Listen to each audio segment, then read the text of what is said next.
cerita loh. Ada yang penasaran dengan ceritanya?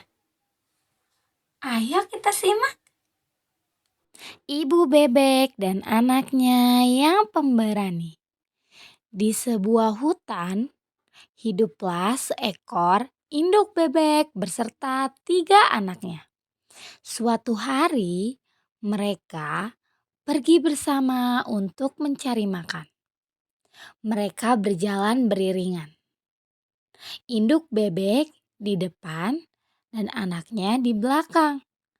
Mereka sudah berjalan cukup jauh hingga di tengah hutan, tapi belum menemukan sesuatu untuk dimakan. Belum ada yang bisa dimakan ya, Bu? Tanya si sulung. Induk bebek tersenyum. Sebentar lagi ya, Nak. Kita akan menemukannya. Meski berhasil menutupi kesedihannya, dengan tersenyum di hadapan anak-anaknya, induk bebek tetap saja cemas. Ia lebih sering menunduk saat berjalan, khawatir tidak menemukan makanan di hari itu. Ia tidak menyadari jika sedari tadi seekor merpati sedang memperhatikannya. Ketika induk bebek hampir menabrak sebatang pohon tua yang tumbang melintang di tengah jalan, merpati menegurnya. "Hei, perhatikan jalanmu, induk bebek." Induk bebek seketika berhenti. Anak bebek yang paling depan juga ikut berhenti, membuat 2 saudara di belakang menabraknya secara beruntun. "Ada apa?" tanya salah satu anak bebek. "Kenapa berhenti?" "Tanya saja ibu kalian," kata merpati. "Mengapa jalannya sambil melamun?" Induk bebek menjelaskan kondisi yang menimpa mereka. Lalu bertanya kepada merpati, "Kamu tahu di mana tempat yang banyak makanan?" "Oh, ada. Itu di sebelah sana." Merpati menunjuk arah yang dimaksud. "Tapi kalian harus menyeberangi sungai terlebih dahulu untuk sampai di sana." Induk bebek senang mendengarnya. "Terima kasih merpati," katanya. "Sungai bukan masalah. Kami bisa berenang. Masalah terbesar kami saat ini adalah rasa lapar." Sebelum berpisah, merpati berpesan agar mereka berhati-hati. Anak bebek paling kecil tersenyum dan melambaikan sayapnya. "Sampai jumpa, Paman Merpati." Setelah merpati pergi, induk bebek segera mengajak anak-anaknya menuju tempat yang dimaksud. Anak-anak bebek senang dan bersemangat. Mereka bernyanyi dan menari sepanjang jalan.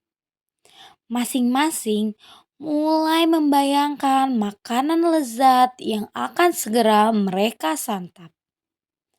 Ketika melihat permukaan sungai yang begitu lebar, anak-anak bebek langsung lemas. Mereka saling mendekat satu sama lain. "Ibu yakin?" tanya anak bebek yang paling besar. Induk bebek memahami ketakutan yang dirasakan anak-anaknya. Ia mulai mencari bagian sungai yang lebih dangkal, yang warna tanah di dasarnya masih bisa terlihat dari permukaan.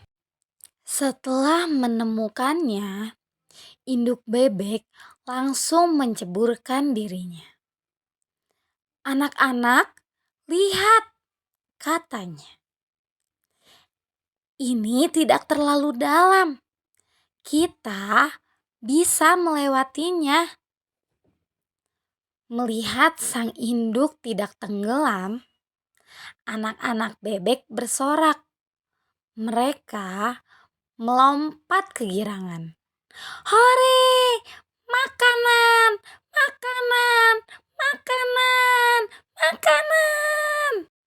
Ketika dua anak bebek hendak menceburkan diri ke dalam air, tiba-tiba si bungsu anak bebek yang paling kecil berseru, "Ibu, aku takut." Seruan itu membuat kedua kakaknya yang sudah menceburkan satu kakinya ke dalam air menarik kembali kaki mereka ke darat. "Jangan takut, Nak," pesan induk bebek.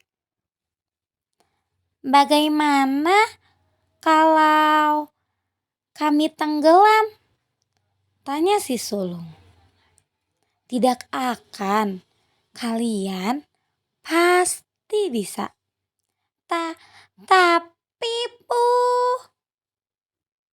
karena takut dan kakinya gemetar, anak bebek yang kedua tak sengaja menyenggol tubuh si sulung, menyebabkannya jatuh ke dalam air. Induk bebek langsung mendekat. "Gerakan kakimu, Nak, gerakan." Karena terlanjur, si sulung yang sudah ada di dalam air tak bisa berbuat apa-apa selain mengikuti perintah induknya. Ia menggerak-gerakkan kedua kakinya sambil memejamkan mata. Tanpa disadari, ia telah sampai di sisi sungai yang hendak mereka tuju. Saat membuka mata, ia melompat kegirangan. "Ibu, aku berhasil!" Induk bebek tersenyum dan meminta kedua anaknya yang lain untuk segera turun. "Ayo Nak, kalian juga pasti bisa." Anak kedua mulai turun. Induk bebek memandunya berenang hingga ke seberang. Setelah sampai, anak bebek yang kedua langsung memeluk si sulung yang sudah sampai lebih dahulu. Masih ada satu anak yang tertinggal. Induk bebek segera kembali menyusul. Si bungsu nampak gemetar ketakutan. "Ayo Nak, kamu pasti bisa." "Ah, aku tidak berani, Bu. Tubuhku kecil. Sungainya terlalu besar." "Saudara-saudaramu sudah menunggu, sayang." Tapi Bu." Induk bebek menuntun anaknya, menghadapkannya pada bentangan sungai di hadapan mereka. Si sulung dan anak kedua yang ada di seberang berseru dan melambaikan tangan memberi semangat. Tapi si bungsu malah bersembunyi di balik tubuh induknya. Aku takut, Bu." Induk bebek merendahkan tubuhnya. "Naiklah Nak, Ibu bantu. Kamu mengatasi rasa takutmu." Anak bebek menurut. Dia naik ke punggung induknya, memeluknya erat saat perlahan sang induk menggendongnya untuk menyeberang. Sampai di tengah, tiba-tiba sang induk menenggelamkan diri ke dalam air. Menyelam lebih dalam, si bungsu gelagapan. Pegangannya terlepas. Induk bebek segera muncul ke permukaan. Ia diam saja dan membiarkan si bungsu mengatasi ketakutannya. Anak itu mulai menggerakkan seluruh tubuhnya, termasuk kedua kaki berselaputnya. Anak itu bergerak, terus bergerak hingga berhasil sampai ke seberang. Kedua saudaranya lega setelah menyaksikan kondisi adiknya yang menegangkan. Setelah menyeberangi sungai, induk bebek dan ketiga anaknya segera menuju tempat yang dikabarkan merpati. Hari itu, semua anak-anak bebek senang. Selain makanan melimpah, mereka juga menemukan keberanian mereka. Terima kasih, Bu. Bagaimana teman-teman? Sudah mendengarkan ceritanya? Jadi, pelajaran yang bisa kita ambil dari cerita tersebut adalah kita harus menjadi seseorang yang berani, tidak takut untuk mencoba sesuatu. Apalagi hal tersebut adalah hal yang sangat bermanfaat. Berani untuk mencoba. Ayo kita berani untuk mencoba sesuatu yang belum pernah kita lakukan. Tapi hal itu harus hal yang baik, tidak digunakan untuk hal yang tidak bermanfaat. Baik teman-teman, terima kasih yang telah mendengarkan ceritanya. Dadah!